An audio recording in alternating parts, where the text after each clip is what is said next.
እሺ እንደምናላችሁ የሚገርም ዜና ነው ይዤላችሁ የመጣሁት ስለነ ኢራን ነው። በጣም ወሳኝ ገራሚ ዜና ነው እና እንድታዳምጡኝ ነው። 3 ቪዲዮዎችን እሰራላችኋለሁ ከዚህ ጋር ማለት ነው ዛሬ እና ዩቲዩቤን ገብታችሁ እንድትከታተሉና ሰዓቱን ከፍ እንድታደርጉልኝ ነው። ሰዓቱን ሞልቶልኝ የሚገርም ፖድካስት መስራት እንድጀምር ነው የምፈልገው እና የመጀመሪያው በርካታ የኢትዮጵያ የዜና ማሰራጫዎች ትልልቅም የዩቲዩብም ላይ ምን የሚሉት ነገር በቃ ለ45 ቀን ያህል ኢራንና አሜሪካ የተኩስ አቁም ስምምነት ሊያደርጉ ይችላሉ የሚል ኦልሞስት አድርጓል አይነት ቶን ሰጥተው እየተናገሩ ነው። እነሱ ብቻ አይደሉም፣ በርካቶች ናቸው የሚናገሩት። ላለፉት በርካታ ቀናት ኢራንን ስንከታተላት ነበረ እና አሜሪካንም እና እስራኤልም እና ትራምፕ 15ቱ ነጥቦች ታስታውሳላችሁ። አፍንጫሽን ተይዘሽ ነው የምትደራደሪው የምታቆሚ በእኛ ተርም እንጂ የምትደራደሪ በአንቺ ተርም አንደራደርም። እኛ እንደፈለግነው እናደርጓለን እንጂ አንቺ እንደፈለግሽ አታረጊንም። ሆርሙዝን ሳትወጂ በግድ ትከፍቻለሽ ብሎ ነው፣ አስገድዶ ነው። ልናፈነዳሽ ነው፣ ልንመታሽ ነው፣ ምን ልንልሽ ነው፣ ቶሎ እጅ ስጪ ነው። ይሄ አሁን ነገ ከነገ ወዲያ ምናምን እመታለሁ የሚለው ማለት ነው። ኢራን በዚህ አይነት ሁኔታ መቼም አትደራደርም። ባህሪዋን የምታውቁ መሰለኝ አትደራደርም።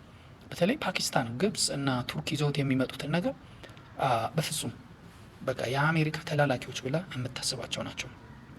ቱርክ ላይ 3 ምናምን እንደውም እኔ አይደለሁም ብትልም ሚሳይል የተኮሰች ሀገር ናት ኢራን ማለት። አዛሪ የሚባሉትን የአዘርባጃን ዝርያ ያላቸውን የኢራን ህዝቦችን ከአዘርባጃን ጋር እንዲቀላቀሉ ተገንጥለው ወደዛ እንዲሄዱ ከኢራን እንዲወጡ ታሴራለች፣ ትሰራለች ብላ የምታስባት ናት ቱርክን። እና ቱርክ የምትላት ልሰማ አችልም ልላችሁ ነው። ግብፅን መሀል ሰፋሪ ማትረቢ ብላ የምታስባት ናት። ፓኪስታን 15ቱ የእጅ ስጪ የድርድር ነጥቦችን አምጥታ ስለሰጠቻት ከወዳጅ ከዘመድ ከቅርብ ጓደኛ እንዲህ አይነት እጅ ስጪ የሚባል ነገር ይመጣሉ ብላ ታዘበቻት። ግን እንግዲህ ምንም ቢሆን እስቲ ዝም ልበላ ብላ ያለቻት ሀገር እና እነዚህ 3 ሀገሮች ያመጡትን እንትን በምንም አትቀበልም። ይሄ እንድታምኑ ነው የምነግራችሁ። ሜቢ ማታ ወይ የሆነ ጊዜ ላይ በሚቀጥሉት 12 ሰዓት ውስጥ ራሷን መልሰዋ ትሰጣለች እንጂ ሆርሙዝን ሰጥታ የተኩስ አቁም ምናምን የሚባል ነገር በተአምር ማለት ነው እንደማታደርግ ነው። እኔን እመኑኝ። በቃ ሆነ የሚባለውን ወሬ እኔ የኢራንን እንትን ባህይ ገብቶኛል። በቃ እገሌ ተገደለ እገሌ ሞተ ምንም አይሰራላቸውም። እነሱ ለአንድ ሰው 10 ሰው አስቀምጠዋል። በቃ ምንም አንዱ ቢሞት አንዱ ይተካል።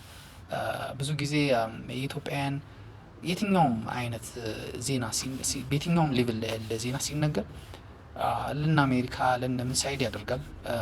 ሞተም ምንም ሆነ ያ አሁን የሚሆን አይመስለኝም። በቃ አሜሪካ አሁን ይሄ ነው የመጨረሻ እድሏ ይሄ ነው። ትላንትና በነበረው ኦፕሬሽን እንግዲህ ታስታውሱ እንደሆነ ምን ብያችሁ ነበረ?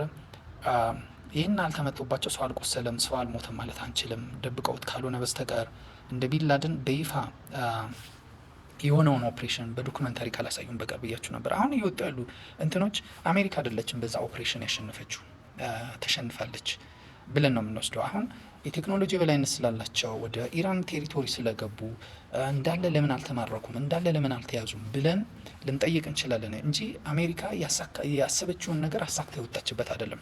ለምንድን ነው እንዲምላችሁ? አንደኛ 2 ትልልቅ የመንገደኛ አውሮፕላን ይዛ ነው የመጣችው። ትልልቅ ማለት ነው።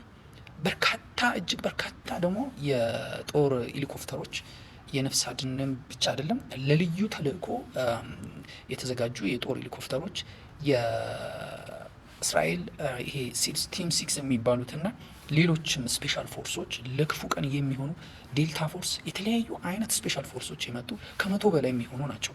አንድ ሰው ለማዳን የሁሉ ነገር ማምጣት ይሄ ብክነት ነው። ገባችሁ? አንድ በጠረጴዛ ላይ የተቀመጠ ብርጭቆን ለማንሳት ገባችሁ? ምንም አይነት የሆነ ስካቫተር አታመጡ። በቃ በእጃችሁ ማንሳት ነው፣ ቀላል ነው። እንደዛ በርን የሚያክል ነገር ፈንቅላችሁ ገብታችሁ ጠረጴዛ ላይ ያለ ብርጭቆን በዛ ላንሳ የምትሉ ከሆነ የሆነ ፊክሽን ነው የሚሆነው። ምንድን ነው ይሄ ነገር? በቃ ፕሮፖርሽናል አይደለም። እና ይህን ያህል ነገር ለምን መጣ የሚለው ነገር በኢራን በኩል ያለው ነገር እኔ ያሳምነኛል። ኢራኖች የሚሉት አሜሪካኖች የሚሉት እሱን ለማዳን ነው የገባ ነው፣ አዳነን፣ አውሮፕላኖቻችን እምቢ ያሉን፣ እዛ መታ ናቸው፣ በቃ ወጣን ነው የሚሉት። ግን 2 አውሮፕላን በአንድ ጊዜ ይበላሻል? በጣም ሎጂካል አይሆንም። ሄሊኮፕተሮች በአንድ ጊዜ እንደዚህ ይሆናሉ? ሎጂካል አይሆንም። ገባችሁ ወይ? ተመቶባቸው እነዛ አውሮፕላኖች በቃ መታናቸው ብለው ኢራኖች እያሰቡ እነሱ የሆነ ቦታ ተደብቀው ሌላ አውሮፕላን እንዲመጣላቸው ወይ ደግሞ ድጋፍ እንዲደረግላቸው ጠይቅ ይሆናል መጀመሪያ የተመተው ወይ ደግሞ የመቱት እንዳለ ኢራኖች ሊሆኑ ይችላሉ። እና ትልቁ ነገር ምንድን ነው አሁን እየወጡ ያሉ እንትኖች ከ12 በላይ የሚሆኑ ስፔሻል ፎርሶቻቸው እንደተገደሉባቸው በርካቶችም ቆስለው እንደሚሆን የመጡት እነዛ ኦፕሬሽን ለማድረግ የመጡት ያንን ፓይለት ለማዳን ብቻ ሳይሆን በፓይለቱ በመሸወድ ማለት ነው። ፓይለቱን የሚፈልጉ መስለው በመቅረብ ኢስፋን ላይ ማለት ነው ዩራኒየሙን ይዘው ለመሄድ እንደነበረ አውሮፕላኖቹም አርፎ የነበረ ኢስፋን አካባቢ እንደነበረ እስካቫተር ይዘው መጥተው እንደነበረ አውሮፕላኖቹ እነዛ ትልልቅ አውሮፕላኖች ለማሽነሪ ተግባር እንደመጡ ሰው ለመጫን ሳይሆን ለማሽነሪ ተግባር ትልልቅ ማሽነሪዎች ለመቆፈር ኢስፋን ላይ ያለውን ዩራኒየም ለማውጣት መጥተው እንደነበረ ከመጡት ውስጥ የኒውክሌር ኤክስፐርቶች ሳይንቲስቶችም እንደሚገኙበት ወታደሮች ብቻ እንዳልሆኑ ከተገደሉትም ውስጥ እነዚህ ለክፉ ቀን ማምለጫ አቅም የሌላቸው ሳይንቲስቶችና የኒውክሌር ኤክስፐርቶችም እንደሚገኙበት አሁን ብዙ ትንተናዎች እየቀረቡ ነው ያሉት እና